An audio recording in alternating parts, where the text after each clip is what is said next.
Ngapain Mhm. sih game online itu dan apa sih game online itu? Kalau ada waktu sebaiknya sih ikutan Mbak Rara ya untuk bisa ngobrol, walaupun nggak usah terlalu dalam.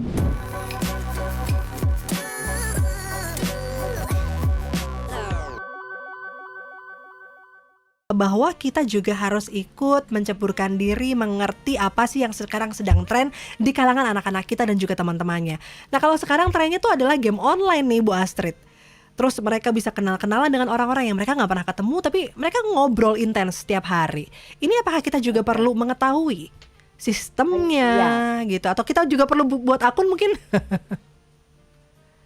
Kalau buat akun dengan anaknya jangan sampai karena nanti anaknya merasa dimata-matai. Mmm. Tapi kalau kita punya waktu gitu kan nggak enak, nggak suka. Kalau anak juga punya ibu di Facebook nggak semua suka Mbak Rara ya.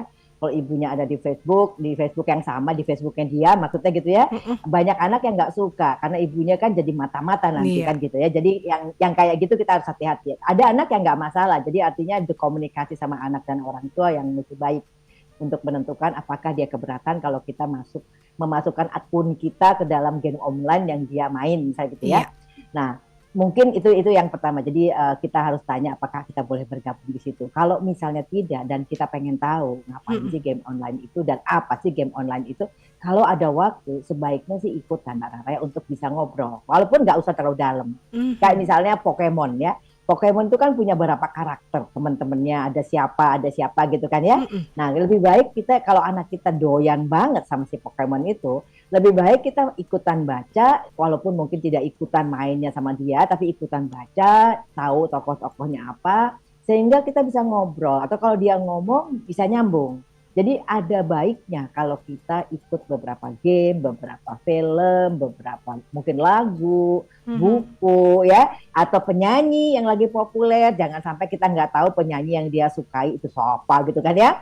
Jadi Mmm. jadi memang kalau jadi anak remaja, satu hal yang mesti orang tua lakukan itu pelan-pelan menggeser dirinya dari bapak dan ibu menjadi teman. Nanti kalau anaknya sudah sampai di mahasiswa, bapak ibu itu sudah jadi temannya. Tapi waktu anak itu di awal masa remaja, gesernya pelan-pelan dari orang tua menjadi teman. Karena ada masa penting yang kita ingin bicarakan Mbak Rara yang berkaitan dengan pacaran dan sebagainya. Nah. Di situ otoritas sebagai orang tua masih dibutuhkan. Nah, tapi Mmm. nanti kalau udah mahasiswa, diskusi termasuk kayak seperti yang barusan Mbak Rara sampaikan berkaitan dengan berita misalnya ya, Mhm. sama-sama ngikutin kasus Joshua Sambo gitu kan, Iya. lalu diskusi sama orang tuanya mungkin kejadian kalau udah mahasiswa kan gitu ya, Mhm. dan levelnya udah sama, jadi nggak ada yang lebih pintar, nggak ada yang lebih bodoh, tapi sebagai dua orang yang berdiskusi. Mhm. Tapi di awal masa remaja, otoritasnya masih harus ada. Kita bergeser Oh. menuju temannya, tetapi kita Oke. masih bapak ibunya kan gitu Mbak. Mhm. Oke. Oke, jadi itu ya, orang Itu tua ya. tetap harus mengambil, posisi otoritas itu ketika anak, Ya, di masa remaja begitu ya?